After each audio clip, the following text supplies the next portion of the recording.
북한 전쟁 결심했다. 뭐 김용민이가 주장하는 건 아니고 미국의 미들베리 국제연구소의 로버트 칼린 연구원과 한 명입니다. 자, 로버트 칼린 이 사람 유명한 사람입니다, 여러분. 우리에게는 생소한 미국 학자 같지만요. 이분이 1974년부터 미국 정부 안팎에서 북한 관련 업무를 담당해 왔습니다. 북한을 30번 이상 방문을 했어요. 칼린은 2002년부터 2006년까지 한반도 에너지 개발 기구 이른바 캐도라고 하죠. 여기 선임 정책 보조관을 지냈고 수많은 대표단을 이끌고 회담에 참여를 했습니다. 1974년부터. 제가 기억하기로는 우리가 한반도의 현인이라 불리는 정세현 전 통일부 장관, 그분은 1970년대 말에 아마 공무원이 되신 걸로 알고 있어요. 근데 그보다 앞서서 74년부터 북한 문제를 다뤘던 분이 바로 이 로버트 칼린 연구원입니다. 자, 그분이 또 89년부터 2002년까지 미국 국무부 정보조사국의 동북아시아 과장을 지냈습니다.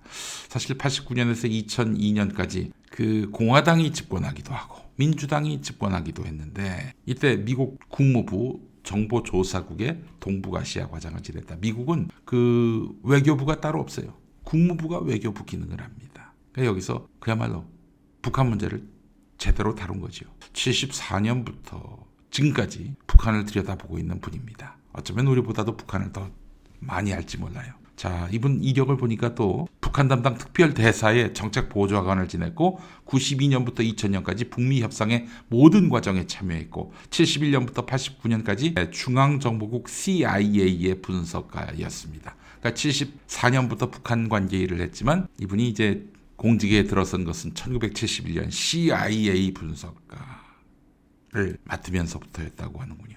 그 CIA에서 얼마나 일을 잘했으면 분석가상을 받았을까 하는 생각이 듭니다.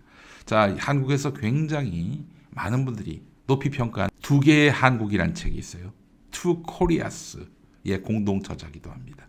이런 로버트 칼린 연구원, 여러분 이분의 이름을 어디 보도 매체에서 접하시면은 이 사람 정통한 사람이지, 북한을 거의 꿰뚫고 투시하는 사람이지, 이렇게 생각하시면 되겠습니다. 자, 이분 말고 또 있어요. 지크프리드 해커 교수라는 분입니다. 이분은 2004년 이후 매년 한 차례씩 영변 원자력 연구소에서 비공식적으로 플루토늄 프로그램을 평가하기 위해서 자주 북한을 방문했습니다. 미국 최고 핵무기 연구소인 로스앨러모스 국립연구소장을 지냈습니다. 작년 1월 윤석열이가 미국과 핵 공유한다, 미국은 부인하고 있는데 떠들었을 그 무렵입니다.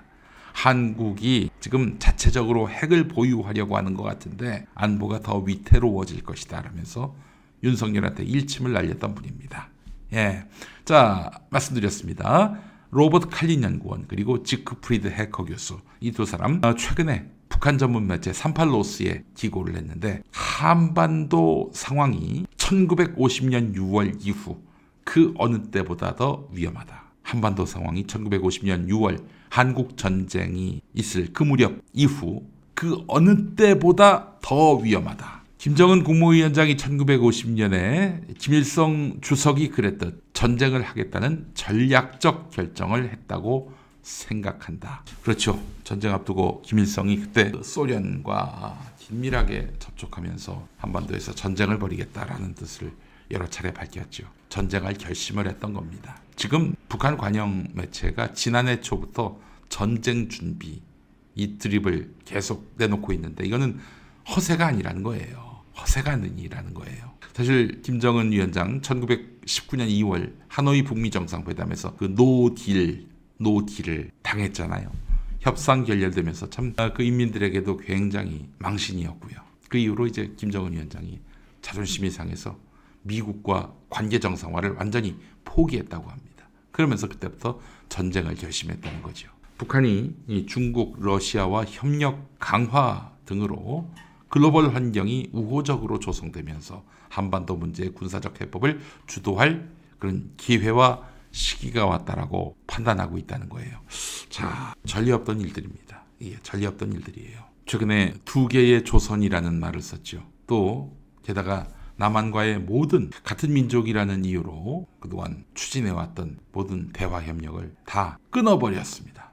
예, 북한이 그동안 추구했던 것이 1민족, 1국가, 2체제, 2정부였거든요. 예, 그래서 연방제 통일 방안을 내세웠고 남한은 뭐 적대적 관계이기도 하지만은 그래도 특수한 관계다라고 인식을 해와가지고 그동안 군사적 대치도 했었지만은 그래도 교류 협력도 하려고 했었습니다. 근데 그 모든 기조를 다 깬다는 거예요. 김정은 말로는. 이 두 학자, 제가 말씀드린 두 분, 로버트 칼린 그리고 지그프리드 해커 교수는요, 한국과 미국이 안심하고 있는데 한미동맹의 철통 같은 억제력 때문에 북한이 뭐 국지전을 벌일진 몰라도 현 상태를 유지할 것이다 이렇게 보고 있는 것 같다. 그런데 그런 생각은 치명적이다 라고 이야기합니다. 두 학자가.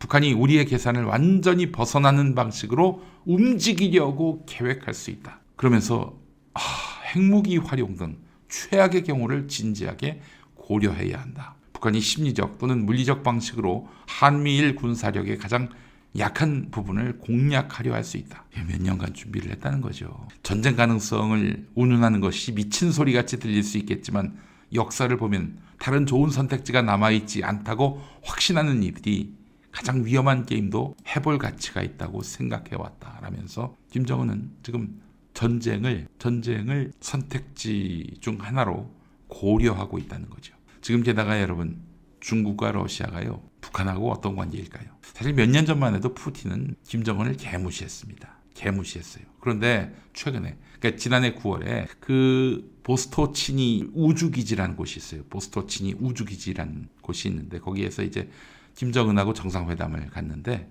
사실은 정상회담에서 늦게 나타나기로 악명 높은 사람이 바로 푸틴인데 30분 일찍 왔다고 합니다. 지금 중국과 러시아는 북한을 어느 때보다도 필요로 합니다. 북한도 지금 중국, 러시아가 자기들에게 몸달아 있다는 것을 알고 있어요.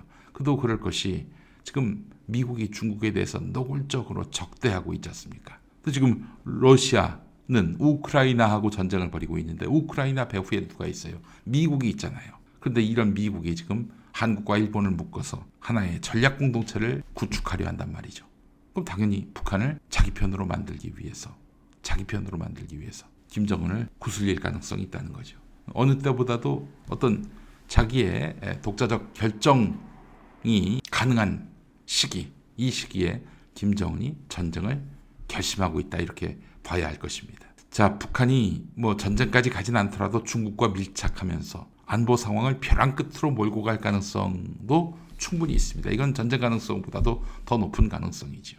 근데 문제는 윤석열은 이러면 이럴수록 졸라 땡큐라는 것이죠. 총선 국면에서 이렇게 보수층들이 똘똘 뭉치는 그런 효과를 노릴 수 있다는 것입니다. 그러나 여러분 한번 잘 생각해 봅시다. 한반도 평화를 위해서 북한을 관리했다. 이 측면으로 지난 정부의 화해협력 정책을 해석하면 안 됩니까? 그냥 북한에 굴종했고 북한에 퍼주기를 한 것으로만 봐야 합니까? 누차 얘기했습니다. 북한에다가 100발의 미사일을 쏴봐야 어차피 북한은 뭐 미사일이 날라오든 뭐 안 날라오든 그냥 폐허의 땅이에요. 한마디로 얘기해서. 근데 남한은 잘 살잖아요. 수도권에 한 발만 쏴도 진짜 이거는 엄청난 치명적인 타격을 입게 되는 것이죠. 그럼 전쟁이 없게 해야죠. 잃을 게 많은 쪽이 웬만하면 구스르고 달래고 그렇게 해서 평화의 세상으로 나오게끔 해야 하는 것이죠. 근데 그게 싫은 거야. 이 남한의 이 어리숙한 매파들은 그냥 북한과 갈등이 고착돼야만 자기들에게 정치적 이익이 보장된다고 보고 있는 거예요. 여러분 저 말씀드렸습니다만 북미 수교가 되면은 더 이상 영남이 국민의힘 한쪽으로 다 몰아주지 않을 것이다.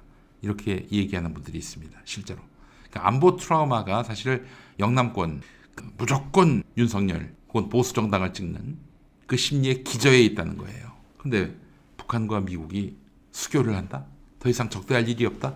그러면 국민의힘이 그 영남에서 몰표를 받을 그 근거가 사라진다는 것이죠. 자, 한반도에 전쟁의 위기가 없다면 그런 어떤 지정학적 리스크가 없다면 어떻게 될까요? 해외 투자가 어마어마하게 들어오겠죠. 그리고 더 이상 한반도에서 전쟁이 일어날 일이 없다라고 판단된다면 여기처럼 문화 콘텐츠라든지 여러모로 한국이 앞서가거든요. 또 기업도 기술도 그리고 노동의 질도 매우 좋아요. 이런 나라에 대해서 외국 투자자들이 상당히 매력을 느끼고 있는데 전쟁이 난다고 그러면은 자칫 폐허가 될 수도 있는 거 아니에요. 근데 누가 투자를 합니까? 그리고 여러분 만약에 분단이 해체되고 뭐 그렇게 되지 않더라도 평화의 무드가 조성된다. 그래서 예를 들면은 남과 북의 어떤 경제적 소통 교류가 확대된다? 그러면 우리가 언어가 같은 영토가 2배로 늘어나는 거 아닙니까? 활동 영역이 2배로 늘어나는 거 아니에요? 누구에게 좋겠습니까? 돈 가진 나만이 좋지요. 북은 북대로 또 이런 경제 교류를 통해서 생존의 기반도 넓힐 수 있는 것이고요.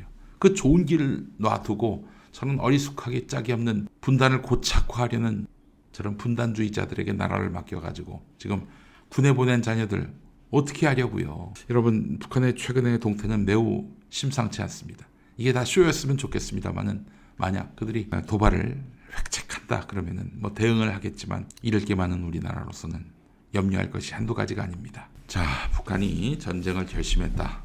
이런 이야기를 하고 있는 두 분의 이야기 가볍게 넘기지 말아야 될 것 같습니다. 로버트 칼린 그리고 지크프리드 해커 교수.